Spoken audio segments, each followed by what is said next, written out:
Live from the Panera Studios, it's the Reading with Robin show, brought to you each week by my friends at Panera Bread, where it's food as it should be, and soup season is upon us.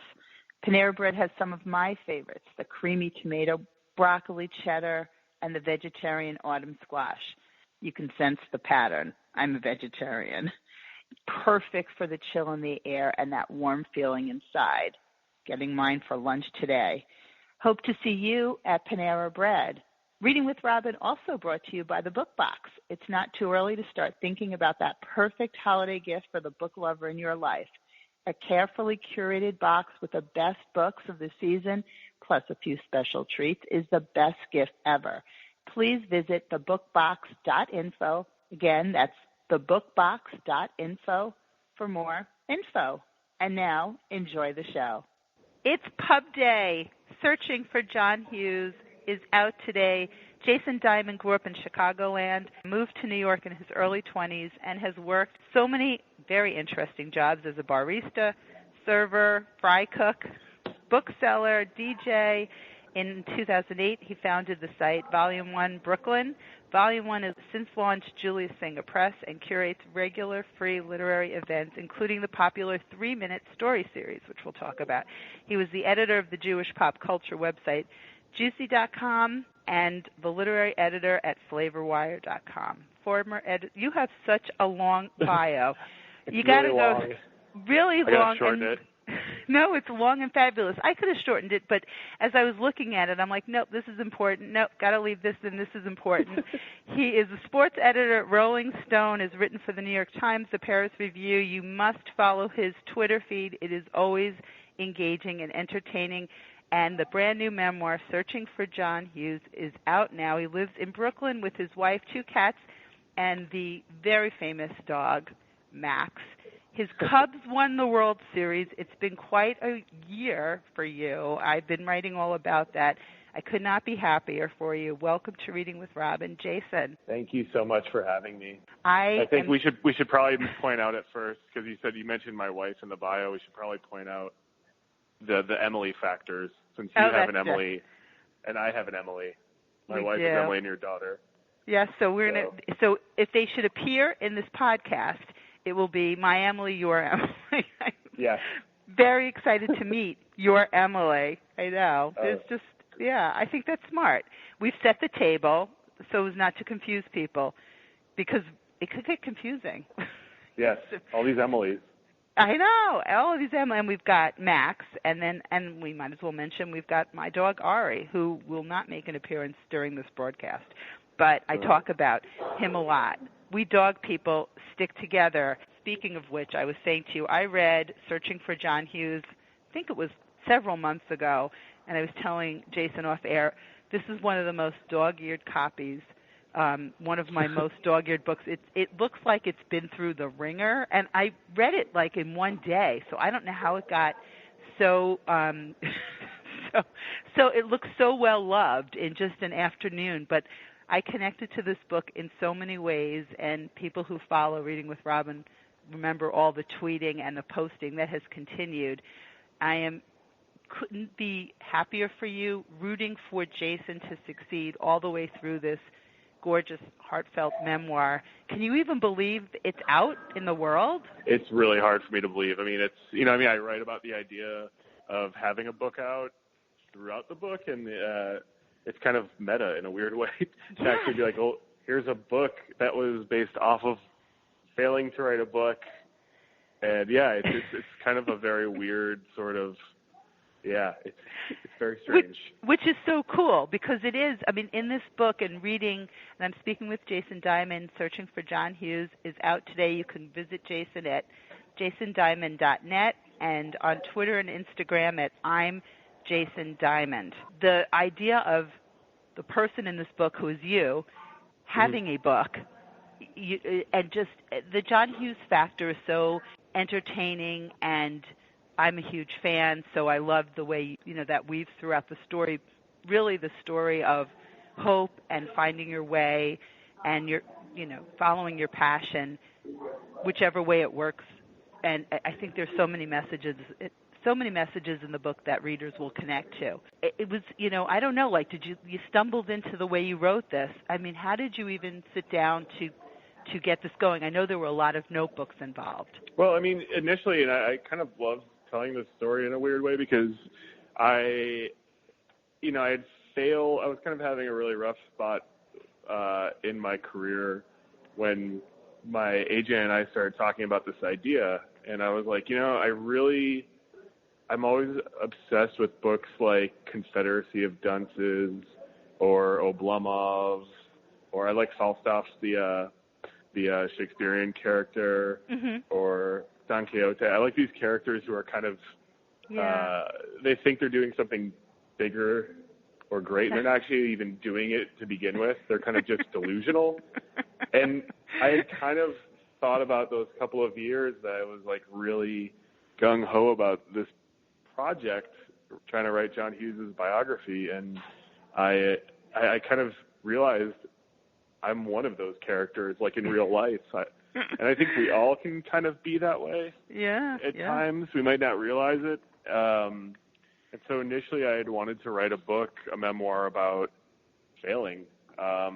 And my editor, who we ended up going with, was like, I want to hear about your entire life. And I think my first question to her was, why? Why do you want to hear about my entire life? And, my entire life, right? Yeah, the whole thing. It just seemed so silly to me. I'm like, no, let's just do this. But then I kind of started charting it out. I started pulling out I've been hoarding notebooks, squirreling them away for years. I started looking at stuff I'd written. I did this like really dark thing that I don't suggest anybody doing, where I took a piece of construction paper and I made a timeline of my entire life. Oh, wow. I would never suggest doing that. It's just an existential crisis waiting to happen. And I just sort of pulled everything together, and I was like, oh, I see how all this makes sense now, and how my obsession with this director and his films and my life kind of connect with each other. So interesting. And I think for what you said earlier about the sort of the dreams of grandeur, but from that, I mean, I'm such a believer in sort of thinking big, and sometimes when you look back on it, you think, like, what was I thinking? But something comes from that if you sort of follow it through in some way and look, well, and you clearly, because you have a book, but there's sometimes, having this false sense of what you're setting out to do can work out. So you did this timeline. Did you save it? Do you have this construction paper timeline taped up somewhere? No, that was one of the few. I save a lot. I'm a bit of a hoarder, but I was like, I can't look at this thing anymore. It was just like, the I'm trying to think of, like, what is the evil monkey paw that somebody brings home and it curses them. Like, I just felt like it was just bad luck to have it in the apartment. Bad juju, Get that thing out of here. Exactly. But the notebooks I so connected to, because sometimes I look through, I love to sort of keep notes on things or little ideas or whatever, and I always think, what if I need this? So I was just imagining how many of these notebooks you might have. And then there's something, too, going back to that, and different in the written, handwritten. You can almost see the angst in the handwriting, just different than typing it out, I think. Oh, yeah. I mean, I look at, I'm not a handwriting expert, but I can tell when I was just, like, rushing through and, just jotting down ideas as fast as they came to my brain. And then when I was, like, really trying to sit there and, like, etch something out, I could tell the difference. But, looking at, like, notebooks from, there are a couple that survived the 90s somehow, and then there are others from when I was 23. And looking at all of them, I'm like, this is a really interesting kind of way to, like, chart my growth. I don't want anybody to ever look at them because it's like just all kind of crazy talk and chicken scratch. But I'm glad I have them as, like, sort of a reminder of, like, I've worked. This was my education, and this was my work, and this was my building myself into the person and the writer I wanted to be. I'm so excited for you and for everybody to get their hands on this bright pink book that will absolutely jump off the shelves and into your hands. Jason Diamond, Searching for John Hughes. Visit his site at jasondiamond.net and on Instagram and Twitter at I'm Jason Diamond. Do you have a Facebook, an author Facebook page? I don't. I feel like I probably should do that. No pressure, Jason. No pressure. I just didn't want to give out your personal one. All of a sudden, I was like, I don't know if he has an author. There's so many places to keep up, and you are I mentioned earlier, so much fun to follow on Twitter. Do you sort of set a limit? I'm going to guess no for yourself, or how do you right? I mean, I don't understand people. Not. Right.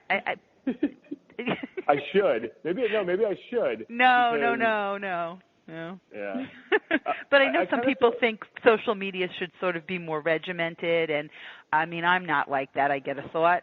There's Twitter, but I was wondering if you had a writerly direction for those listening who would like to know where they should spend their time best if they're working, and how to sort of manage all that. I mean, if you're somebody who can't work with Twitter on, I suggest turning. I always tell people, like, just don't have it on, because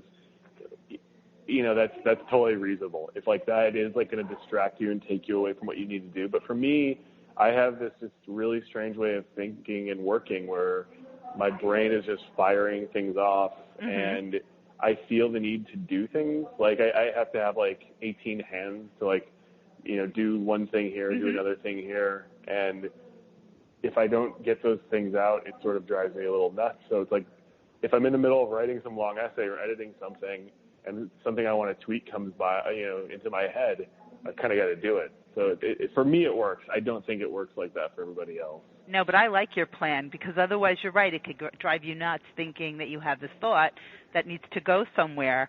And I like that. You talk about Ferris Bueller, of course. It has to come up in, one of my favorite movies ever. Oh, yeah. That's a great movie. Ever. And in this whole searching for John Hughes, talk about a distraction. I'm reading the book and I'm like, oh, wait, I have to rewatch that movie. Oh, this song from that thing. Yeah, I was sort of firing away while I was reading the book. So what would your perfect day be? If you were going to pull a Ferris, who would you want to be with? And what would you want to do? I'm really glad you asked it like that, because, I think when people ask me my favorite of his movies, I have this really long answer where I can't say which one, because I really don't. But I do think, philosophically, I think Ferris is just such a great movie because, it's like you said, it's the perfect day. And I think that's a beautiful thing, wanting to have that one perfect day with the people you really like. And I think about that a lot. And, honestly, I'm pretty easygoing.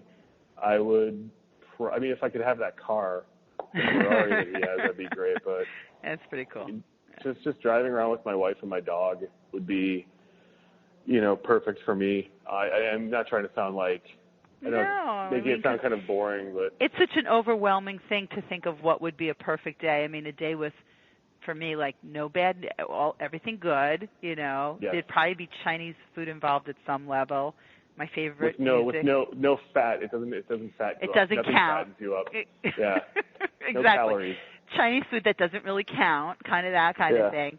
And but thinking of that, that movie just did, at the time I remember and watching it, it's one of those movies, if it's just on, I'm going to sit down no matter where it's at. I'm not going to pass it by. And even though we own it and all of that stuff, that's one of those movies. And do really think about it, and it's one of the ones we quote a lot too in different ways, and it's memorable for so many reasons, but it does kind of make you think, if you wanted to plan a perfect day, what would you want to do and be with, or people like that. So it's not usually a grand kind of thing. It's even being in your own space, but doing the things you just really want to do, and getting away with a little something maybe is the other takeaway. And that's why it's such a great movie. It's really, he doesn't do anything too crazy. He goes to a Cubs game and he goes to get French food and lies about being the sausage king of Chicago.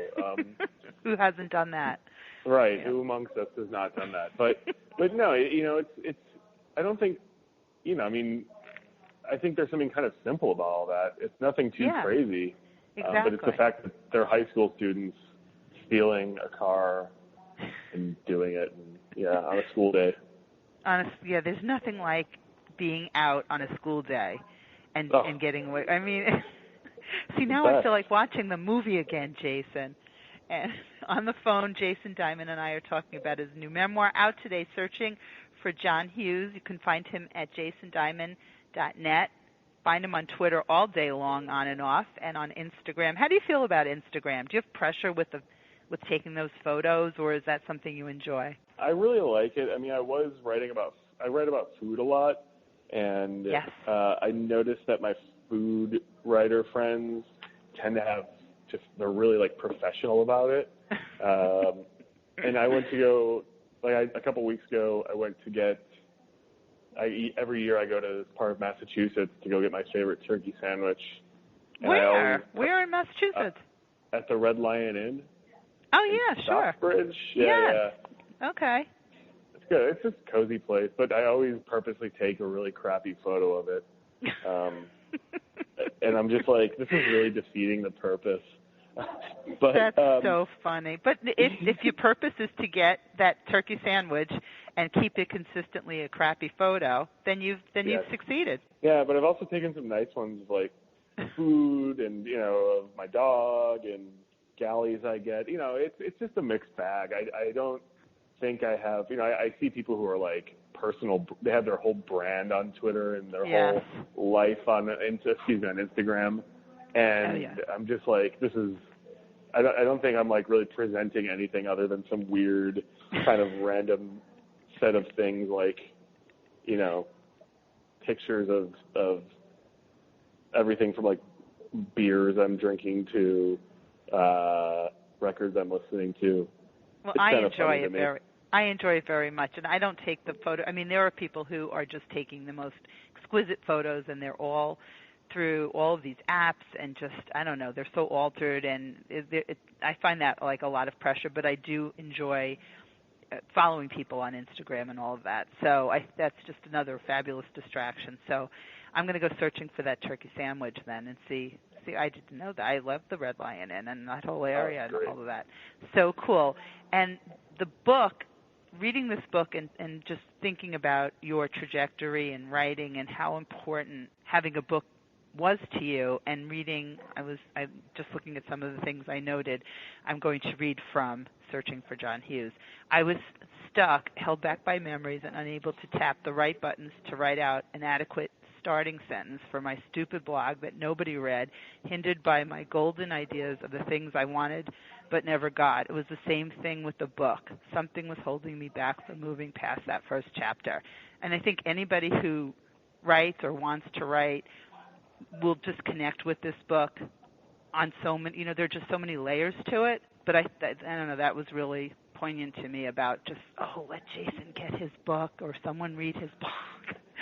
That whole idea. Yeah, I mean, what's funny to me, in retrospect, is that there was an idea for a book, but it was never, now I kind of maybe now I could do it.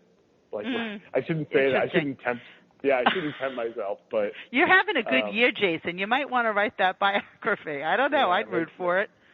Maybe, but I just starting anything is really hard. But I think when you're hindered by your own expectations and your own whatever's chaining your brain down, it can be really hard to unchain it and write those first sentences. I find starting pieces I write to be the hardest thing still, and I write a ton of everything. Yeah, you do. So what's your advice for that? I mean, that is, there are people that will say write, just write or keep writing, or is it, I know everybody has sort of a different process, but if you could give a little bit of advice for the writers listening, what would it be?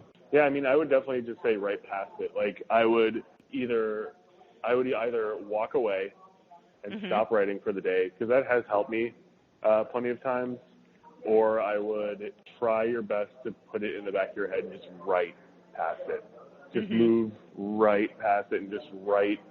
And it might not be what you're going to end up with. That's the thing. I don't know if everybody's like this, but I do have this expectation that everything I write is supposed to be perfect. And everything I write is like liturgy, like right there, I put it down, can't change that. And I had to learn that was not the case. Your first thoughts are not always going to be the best things, in terms of writing output.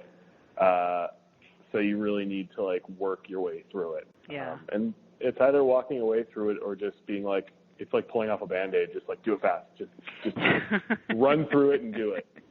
Don't run think through it too and hard. do it. Yeah, because I mean, if you overthink it.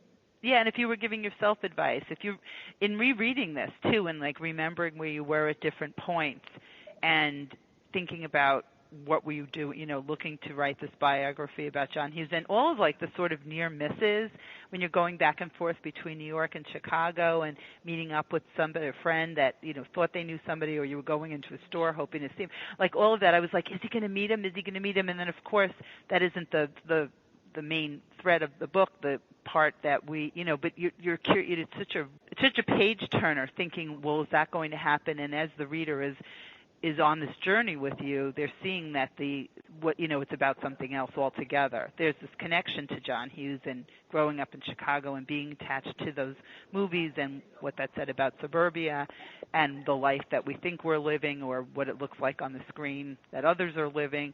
But you realize it's about so much more. So it's just like, I was so excited. I know I keep saying that, but it's so true, because I just kept thinking, wow, I know it didn't start out that way, but this is just like on so many levels. And everybody's been saying that. I mean, the accolades all over the place about this book are just, it's just like mind-blowing in some ways to me as a reader and as a person who likes to write, and I'm just the whole craft, that it just spoke to me in so many ways. The John Hughes part of it. It's strange to me. It's definitely strange to me, too. I know. I'm like, this is like a teachable kind of book on, writing and film and just following your dreams and winding up in bars a lot during the day, and sort of anything can happen, and being open to that. And sometimes it's going to suck, but just plow through it. You just want to give the writer of this book, like, it's going to be okay. I've gotten to the end of the book and I know how it's going to be. But, and is it going to be what the reader thinks it's going to be? You don't know. It is just a huge treat. It is Searching for John Hughes. It's out today. And you also talk in the book, I remember somewhere, about imagining what a book party would be like. So there's celebrations planned for this across the country. Talk about some of the events happening, and you can go to jasondiamond.net to find out where Jason will be in a city near you. But because you've got some really cool stuff planned. I'm going to Rhode Island. I don't know if you heard about that one. That's going to be a good one. Oh, I set that up so well. December 20th, come see Jason Diamond at Point Street Reading Series. I am going to be talking about this for the next several weeks until it's December 20th. It's going to be a big holiday celebration, and we're hoping for we have some secrets planned, some surprises involving Jason's appearance here in Providence, Rhode Island. So that's then, but opening night. Now you have an event, last night, and tomorrow night, the 30th, you have an event. Yeah. So I won't ask you what happened. I won't ask you about last night. We won't do that. It was good. Yeah. Great. That was at Book Court. So tonight, is there anything planned for tonight, or are you doing that drive with your wife and Max? Tonight we're just chilling out. Okay. But tomorrow is the greatest 3-minute teen stories. I love that, with Megan Abbott, Ashley Ford. Yes. Oh my God, Isaac Fitzgerald. If I can be in the city, I would love to be here. Everybody. There's just so many people. Robin Wasserman. So that's at Housing Works. And are there tickets for that, or people just show up? Just people show up. It's free. Okay, so that's tomorrow night at Housing Works in the city. And just tell everybody what the 3-minute teen stories, the greatest 3-minute teen stories, what is that going to be like? I had just gotten so bored going to so many readings, and I always felt like people like to make fun of readings and say they're boring, but there are some really good ones out there. Oh, there are. There sure are.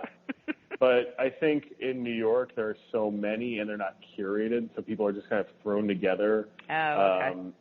I think I make a joke about it in the book a little bit, but I actually, my first reading was like a poet, and then another poet, and then some essayists, and it was really weird. It didn't make any sense, and it wasn't very fun, and I was like, I think these should be more fun, and maybe we should cap people and give them a theme. Mm-hmm. And so we started doing it a few years ago, and I was like, 3 minutes, here's the theme. And I thought people were going to kill me, but everyone stuck to it. I love that. So, I think that's, it makes it fun. Yeah, it was fun, and it was faster, and, we've done everything from, like, sandwich stories to God, what else have we done? We've done punk rock stories. And they're everything. 3 minutes. Do you do like a timer? I go on the honor system. People kind of abuse that a little bit, but I have They faith. totally abuse that because at Point Street Reading Series there's a timing element. I actually bought it's not for this, but I bought a big hourglass for another event I do where I ask the authors to keep something to 3 minutes, and so next summer I have a big hourglass because they just the honor system amongst writers is a very tricky thing.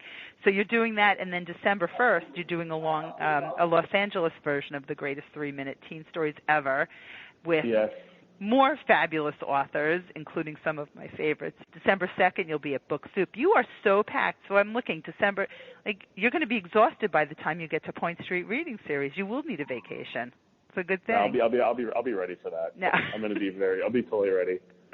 No pressure. December 15th, you'll be nearby too at RJ Julia, so I'll make sure to post a lot of these and other times that you see Jason around the country and also back in New York, and then Politics and Prose. You're hitting all the great places. Long Island City Reading Series. Oh, on Valentine's Day. Oh, that's fun. Okay. Yeah, that's going to be good. I don't know what I'm going to read from the book for that, but we'll figure it out. Something lovely. Obviously, you're going to have to read something or totally go the other way. Read something really dark. Yeah, just totally screw everybody's night up. Absolutely. People are in for, you got to be prepared for anything. And also, as you say that, one of the things that shines through the book is your humor, and it's one of the reasons I so love following you on Twitter. I mean, how important is that in your day and in your writing to keep a sense of humor? And who do you think, who are some of the people you think are really funny? I mean, it's, nerdy Jewish kid in the suburbs. It was my survival.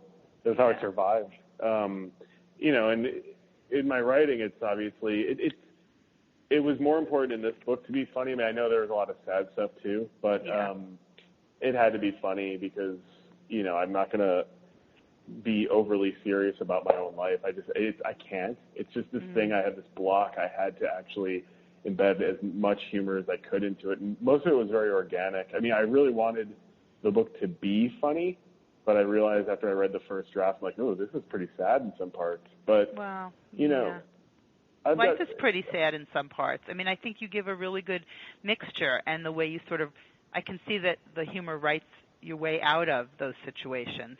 Innately a healthy way to survive things. I mean, it's really a book about survival too. Yeah. So there's certainly some dark stuff, which anybody writing about their life would probably be writing pure fiction if that weren't included. That's a tough thing to do too. I mean, did you get really into memories and thinking about things, or wrote on the other side of it? I definitely got into. I mean, I really had to immerse myself in my past, and that's not the easiest thing in the world. And in order to do that, and in order to kind of cope with that, you have to be able to balance it and sort of laugh at it a little bit as well. And that was what I was trying to do. I think it was, my writing is sort of, it kind of sets itself up to sort of, I don't know, fight off the certain emotions, I guess, that might creep up. So if I write something that could make me sad, then I have to figure out a way to laugh at it. And I feel like if I'm laughing too hard, then I have to rein that back in and start feeling sad again. But, it's also just an honesty thing. I mean, I keep saying, it's kind of funny because it's a book about John Hughes, but I think probably my biggest influence as a writer is Nora Ephron. Yes. Yeah, I mean, when I write essays, I always try to, I love Joan Didion, I love Renata Adler, I love plenty of writers, but she's the one who I think when I read her for the first time and saw her movies, I sort of was like, oh, I get what she's doing. I would like to try to do something along these lines. If there's anybody to connect to, I mean, everything she's ever written and all of it is so deeply touching and funny and heartfelt and sad. And you saw the biography, I'm sure. I mean, the documentary that her son did. I did, yeah. What's it called? Everything is Copy, I think. Yes. It was amazing. Everything is Copy. It was really good. Incredibly difficult, I can only imagine, to do, but the joy and the stories and everything so much that she left. It's just, and we'd seen the play right before she died. We'd seen the Lucky Man? Whatever, the one with Tom Hanks. Yes, I totally remember that. I did not see it. I wanted to, but I remember really missing good. it. Yeah, and I think everybody didn't even realize how sick she was. Now I'm going to get all sad about Nora Ephron. Oh, I'm sorry.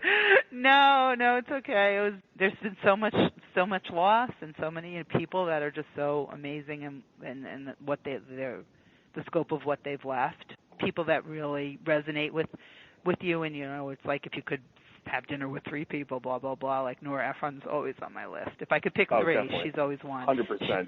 She might be numbers 1 and 2. Yeah, she can cook if she wants. That's right. That too. All of it. Anything. A glass of water would be fine. Searching for John Hughes. I was looking for Hughes, but subconsciously I was starting to understand why I felt such a deep connection to his films, and also why I decided writing his book was my destiny. I wanted to live in a John Hughes film. I wanted everything to turn out just right. All of this, I could just read the book to everybody, but you can read your own copy because you don't want to miss Jason Diamond. Searching for John Hughes. Visit him at jasondiamond.net, Instagram, and Twitter. I'm Jason Diamond. I assume there's another Jason Diamond. I mean, there isn't another one, but there must be someone that took that. There's a Dr. Jason Diamond. Oh. Yeah. Damn him. Right. He's the Beverly Hills doctor. So one of the Beverly Hills doctors. But you can find Jason Diamond, this Jason Diamond, at I'm Jason Diamond on Twitter and Instagram. And check out jasondiamond.net too. If he's in a city near you, or even if you have to schlep a little, you should go and see him, because I know all of these events, because you will be there with your generosity of spirit and this gorgeous memoir, Searching for John Hughes. And you'll be here at Point Street on December 20th in Providence, Rhode Island. It's going to be a big night, and I can't wait to host you. I've been, I think, nudging you about this since, I don't know, months before the gala is ready. Yeah, I really appreciate it so much. I'm a nudge from the word go, but you got to nudge. I'm glad you got to nudge a little bit. You got to be a nudge, Jason. Sometimes you got to be a nudge. But I appreciate. I nudge, believe me. I appreciate your patience, and it's with great enthusiasm that I will welcome you to the Point Street Reading Series stage in December, and look forward to it. And maybe I'll see you tomorrow night in New York. You never know. Yeah, you should show up. It's going to be pretty fun. I would love to. That is at Housing Works tomorrow night, and then all of the events are up on the page. Thank you so much for appearing on Reading with Rob, and this was a huge treat, and congratulations on this book. All good things. Thank you so much, Rob, and I really appreciate it.